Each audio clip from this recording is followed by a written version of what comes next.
Hello, it's Matt here. This is an important video. I'm going to show you how and what GTA5 files to back up so you can recover from a disaster or simply plain old human error.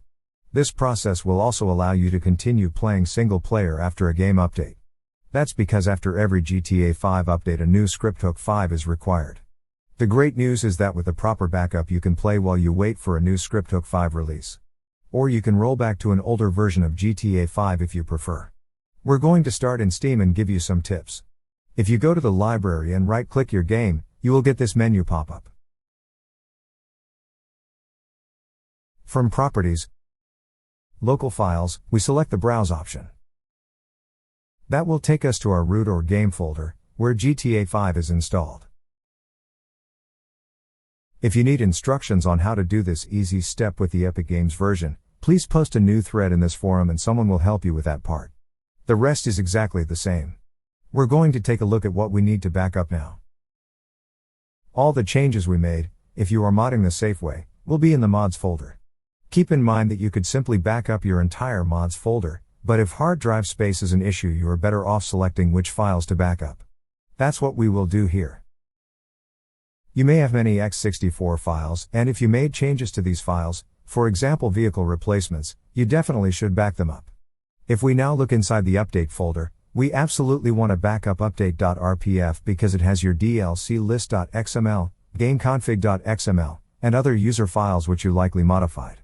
If you are fairly comfortable with Open4, you can also selectively extract files, like DLC list.xml, for incremental backups.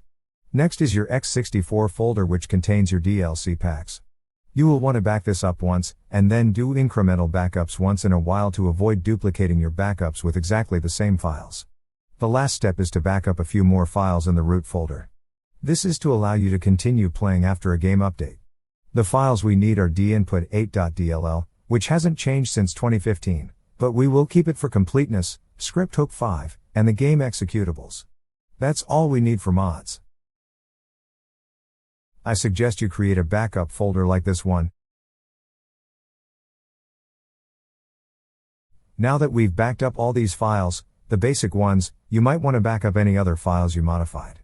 That would depend on what mods and scripts you installed.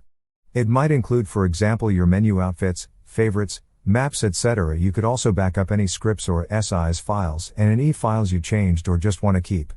We will leave that up to you. We'll now go back to Steam for one last tip. Many beginners, when they have problems, do a complete reinstall of GTA5. That's okay, but it's generally not required. A quicker and very effective way is just to do a verify integrity from the pop-up menu. Take note that when you reinstall Steam or do a verify integrity, Steam will not overwrite or delete any of your mod files, not in the mods, scripts, or root folders. Okay, one last note. To recover or roll back your game if it doesn't work or after GTA5 does a forced update, simply copy your backup files over the updated ones. Because Open4 will ask you to copy over the new updates, do that, and then copy back your update.rpf file. You will need to then update DLC list.xml for the new update packages, but only if you want to use them.